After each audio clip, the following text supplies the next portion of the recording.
On this week's episode of The Automated Entrepreneur, new ideas. Lucky. That's what one may consider themselves if they're fortunate enough to have found a mentor.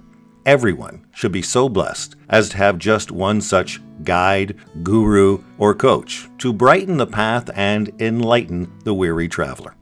Sadly, many of us drift through life as though we were an aimless canoe. We have been beaten down by the trials of everyday life, of extreme situations such as COVID. The older and more experienced we become, the more jaded. Sometimes, along the way, our dreams dim like a tired light bulb until there is no spark left. Well, I have witnessed this dulling of the senses over the years, and sometimes people just need to be jolted back into the land of the living. Sometimes one can jumpstart their dreams by reminding them of the capabilities they have inside them, that creative spark that sometimes just needs to be relit. It's a sad reality that is rooted at the core of most people's beings, and so it naturally affects their outlook in life when they give up. But these are strange times, and with them, new opportunities. An opportunity to think differently. An opportunity to surround yourself with people who do think differently, who offer something else. I remember years ago, in an effort to build a great company, I made it my mission to discover the keys to running a successful corporation.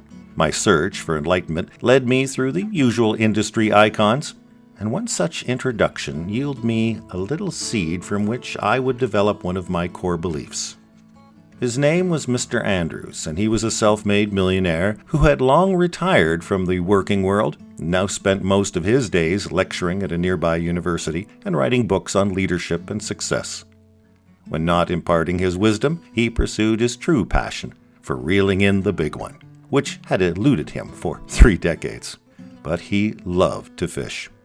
I had come to hear him speak one afternoon on the process of creative thought relative to innovation. It was a mind-blowing experience and compelled me to begin a regimen of reading that I still continue to this day. After the lecture, I had the opportunity to linger behind and ask him a few questions. It was for my last query that he had the most interesting method of explanation.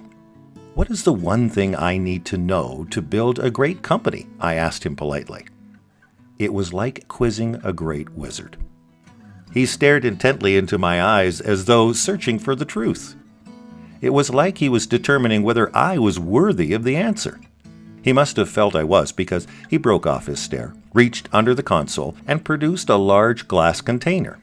Again, he reached under the table and presented 3 cylinders of tennis balls. He began to zip open the tubes and remove the contents. Each cylinder housed 3 tennis balls. He placed the balls into the container until they started to overflow. He peered down his nose directly at me. "Would you say that this object is full?" he commanded in answer. "Yes," I nodded. He then proceeded to reveal a big bag of rocks and commenced wedging them in between the tennis balls.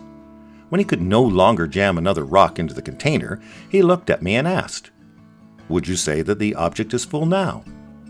"I think so, yes." He frowned in disgust.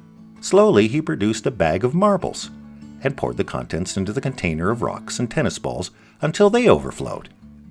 "Is it full now?" "Definitely," I stated, most assuredly. He said nothing. He just stared.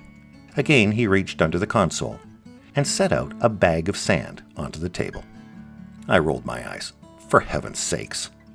He poured the sand into the container, which fell in between the marbles, the rocks, and the tennis balls. It was clearly jammed full. "Would you say that this object is full now?"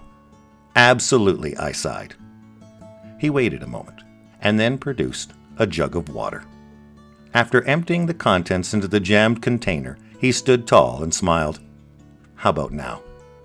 I smiled back. "Absolutely not." We both laughed. "The answer to your question, sir," he said, "the one thing you need to know to build a great company is this: there is always room for new ideas." And that's this week's episode of The Automated Entrepreneur.